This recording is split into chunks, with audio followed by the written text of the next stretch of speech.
قرآن مجید کی آیات اور روایات کی روشنی میں قوم سمود کے بارے میں ساری معلومات دیں گے۔ حضرت ہود علیہ السلام کے عرصہ دراز کے بعد حضرت صالح علیہ السلام قوم سمود پر مبعوث بے رسالت ہوئے۔ یہ قوم سمود بن عابر بن ارم بن سام بن نوح کی اولاد سے تھی اور حضرت ہود علیہ السلام کے چچا زاد بھائیوں پر مشتمل تھی۔ حضرت ہود علیہ السلام کی قوم کو عاد اولا اور حضرت صالح علیہ السلام کی قوم سمود کو عاد ثانی کہتے ہیں۔ عاد اور سمود چچا زاد بھائی تھے۔ جس وقت عاد اولا پر عذاب نازل ہوا تھا اس وقت عاد ثانی یعنی قوم سمود بے مقام حجر میں مقیم تھی، جو حجاز اور بلاد شام کے درمیان واقع ہے۔ جب قوم عاد بالکل تباہ و برباد ہو گئی اور ان کی ساری زمین خالی ہو گئی تو قوم سمود نے اس پر قبضہ کر کے اسے آباد کیا۔ قوم سمود کے لوگوں کی عمریں 600 سال اور زیادہ سے زیادہ 1000 سال کی ہوتی تھی۔ حضرت صالح علیہ السلام 16 سال کی عمر میں مبعوث بے رسالت ہونے کے بعد سے 120 سال تک ان میں تبلیغ کرتے رہے، لیکن انہیں اس مقصد میں کوئی خاص کامیابی نہیں ملی اور چند افراد کے علاوہ کوئی ایمان نہ لایا۔ قوم سمود بہت سرکش تھی۔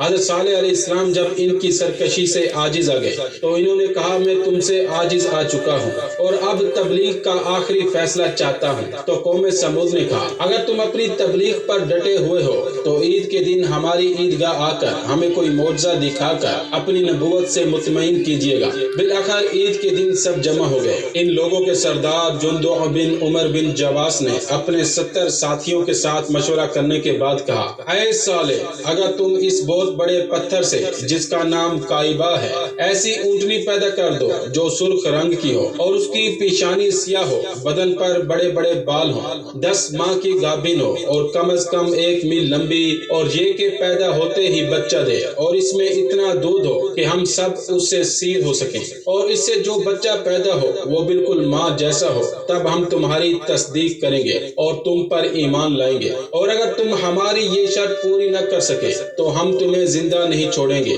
یہ سن کر حضرت صالح علیہ السلام نے فرمایا کہ اچھی طرح وعدہ کرو کہ اگر تمہارے کہنے کے مطابق اونٹنی پیدا ہو گئی تو تم ضرور ایمان لاؤ گے، اگرچہ تم نے جو بات کہی ہے ہمارے لیے بہت دشوار ہے لیکن ہمارے خدا کے نزدیک کچھ بھی نہیں ہے۔ ان لوگوں نے کہا کہ ہم جو وعدہ کر رہے ہیں وہ اٹل ہے۔ اس کے بعد حضرت صالح علیہ السلام نے خدا سے اونٹنی پیدا ہونے کی درخواست کی کہ اس پہاڑ کے بطن سے اونٹنی پیدا فرما دے۔ ابھی حضرت صالح علیہ السلام کی دعا کے الفاظ ختم نہ ہوئے تھے کہ ایک مرتبہ پہاڑ میں تھر تھری پیدا ہوئی اور ایک بہت ہی شدت کے ساتھ آواز برآمد ہوئی۔ اس کے بعد پتھر شگافتہ ہوا اور اونٹنی پہاڑ کے بطن سے باہر نکل آئی اور فوراً گھاس چرنے لگی، اور لوگ جو اپنی آنکھوں سے اس عجیب و غریب واقعے کو دیکھ رہے تھے سخت حیران ہوئے۔